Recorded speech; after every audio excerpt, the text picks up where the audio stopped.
When you think of college rowing and rowers, you probably picture this.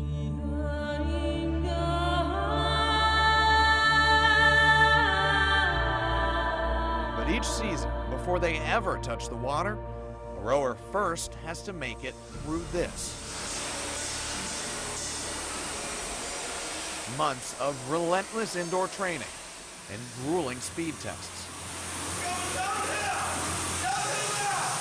And it's just 6 minutes of utter agony. They endure every year the promise of days like these to come. But for the George Washington University men's varsity program, team captain Patty George says a July announcement from the school means this year will be their last. I remember it. We got told we had to jump on a Zoom call with our director of athletics, and after that, I kind of figured out that something was it wasn't good news. GW announced its decision to cut the varsity status of men's rowing and 6 other sports by the end of this spring.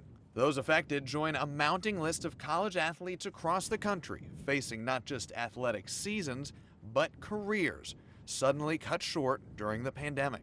Something you've worked towards since your freshman year of high school is now ending.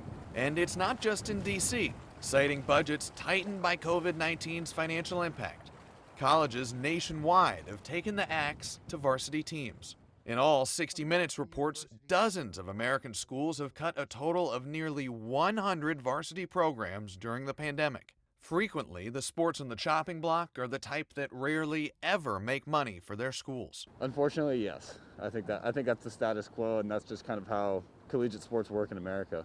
At GW, men's rowing, co-ed sailing, men's and women's squash, men's indoor track, men's tennis, and women's water polo were all cut. The GW Athletics Department declined to be interviewed for this story, but did refer us to these online statements describing what they call a difficult decision. In them, the university says athletic programs were already under review before the pandemic struck, but the roughly $200 million hole COVID punched in its bottom line made the work more urgent. GW says factors like NCAA participation, Title IX compliance, expense savings, and others were all weighed when deciding which sports to drop. For student athletes on cut programs, scholarships will still be honored through graduation, and any athlete choosing to transfer will get school support. There's a lot of higher-ups in our athletic department that are trying to make our last season special.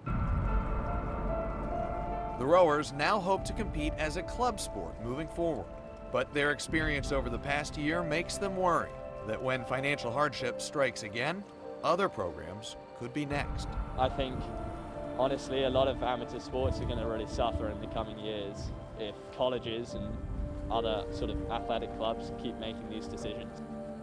Zach Merchant, WUSA 9.